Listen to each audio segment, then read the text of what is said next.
नमस्ते दोस्तों, मैं आज आपको सुनाता हूँ एक छोटे से शहर की गलियों में एक लड़की की कहानी जो मजबूरी और हौसले के बीच जूझ रही है। नीलम, जिसके सपने पिता के एक्सीडेंट ने छीन लिए, अब टेलर की दुकान पर सिलाई सीख रही है। लेकिन वहाँ भी उसका सामना है एक ऐसी नज़र से जो उसे बेचैन करती है। क्या नीलम इस बर्मे जैसी घूरती नजरों से बच पाएगी? क्या वह अपने आत्मसम्मान और सपनों को बचा पाएगी? आइए सुनते हैं उसकी कहानी। नीलम की आंखें सिलाई मशीन की स्टिचिंग पर टिकी हुई थी। टेलर मास्टर की बर्मे जैसी घूरती नज़र से वह घबरा रही थी, सिलाई कहीं टेढ़ी मेढ़ी न हो जाए, मास्टर को बातें सुनाने का मौका मिल जाएगा। उसने कनखियों से देखा, बर्मा काउंटर पर कोहनी टिकाए उसी को देख रहा था। उसने सिहर कर नजरें झुका ली। बाकी दो कारीगर खाना खाने चले गए थे। एक तो उसके चाचा ही थे, उन्हीं ने लगा दिया था यहाँ। अब तो सिलाई सीख भी चुकी थी वह, लेकिन मास्टर ने उसे पगार देना शुरू नहीं किया था। अगले महीने से देने को तो बोला है। काश पापा का एक्सीडेंट ना हुआ होता, वह भी अपनी सहेलियों की तरह कॉलेज जा रही होती। उसने फ्लाई व्हील पर हाथ रखकर मशीन रोक दी। बोबिन में धागा खत्म हो गया था। बर्मे से बचने का बहाना मिल गया। इस कलर का धागा खत्म हो गया है, उसे बर्मे को देखना पड़ा। मैं लेकर आती हूँ। बर्मा मुस्कुराते हुए आगे बढ़ आया।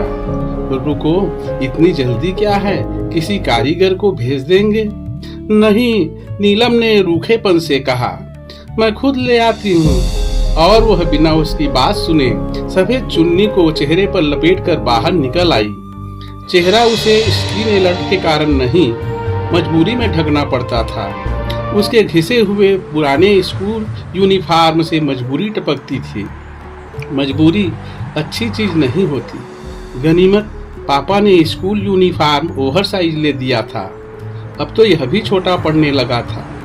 नीलम अपने ढके हुए चेहरे को झुकाए सुस्त कदमों से धागे की दुकान की ओर बढ़ रही थी। तभी उसकी नज़र बगल के गिफ्ट शॉप से निकलती हर्षिता मैम पर पड़ गई। उनके साथ कुछ स्टूडेंट भी थे। उसे अपने स्कूल के दिन याद आ गए। वह मैम से मिलने से खुद को रोक नहीं सकी, उनके सामने पड़ गई। प्रणाम मैम। हर्षिता मैम ने चौंक कर उसकी ओर देखा। कौन? मैं नीलम मैम। नीलम ने चेहरे पर लिपटा दुपट्टा खोलते हुए कहा, अरे हाँ नीलम। मैम की आंखों में पहचान की चमक आ गई। उन्होंने उसे स्कूल ड्रेस में देखा तो पूछ बैठी, इस साल 12वीं में हो ना? नीलम ने पलकें झुका ली। नहीं मैम, मैंने पढ़ाई छोड़ दी है। क्यों? पापा का एक्सीडेंट हो गया था ना, उनका काम छूट गया। नीलम के लरजते स्वर को मैम ने महसूस किया। वे चिंतित हो उठी। पूछा, अब क्या कर रही हो? टेलरिंग सीख रही हूँ मैम, वहाँ टॉप मेन टेलर्स में। उसने दुकान की ओर इशारा किया। हर्षिता मैम उसकी पढ़ाई छूट जाने की बात जानकर दुखी हुई। उसे समझाया, सिलाई अच्छी बात है, लेकिन पढ़ाई भी जरूरी है बेटा, प्राइवेट फार्म भर देना। नीलम ने हल्की मुस्कान के साथ सिर हिला दिया। उसमें हाँ या ना कुछ भी नहीं था। पढ़ने को समय कहाँ है उसके पास। पापा बिस्तर पर हैं, मम्मी सुबह से झाड़ू पोछा के काम पर निकल जाती है। वह खुद घर का कामकाज निपटाने के बाद दुकान आती है। फिर भी अपने लिए मैम की चिंता उसे बहुत अच्छी लगी, बर्मे के जख्मों पर मरहम की तरह। मैम ने पर्स से 100 रुपये का नोट निकालकर उसकी ओर बढ़ाया। बेटा कुछ खा लेना। नीलम सकपका गई। नहीं मैम। उसने हाथ पीछे कर लिए। ले लो बेटा, मैम ने प्यार से कहा। नहीं मैम। उसकी आवाज में स्वाभिमान का आवेश था। आपका आशीर्वाद क्या कम है?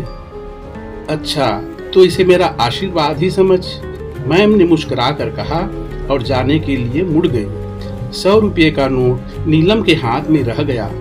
उसने नोट को देखा, उसकी आंखें छलछला आईं। उसने नोट को माथे से लगाया। यह केवल रुपया नहीं है, प्यार है, आशीर्वाद है।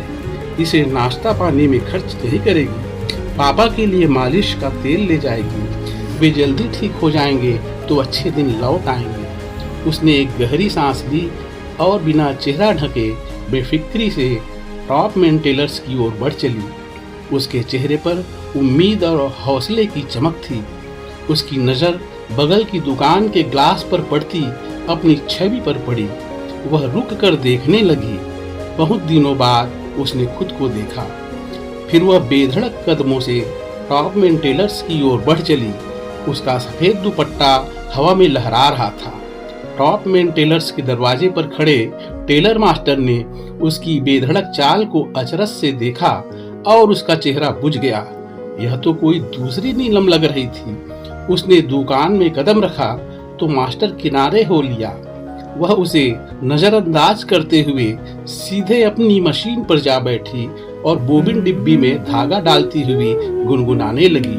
मास्टर चुपचाप काउंटर पर आकर कपड़ा काटने लगा।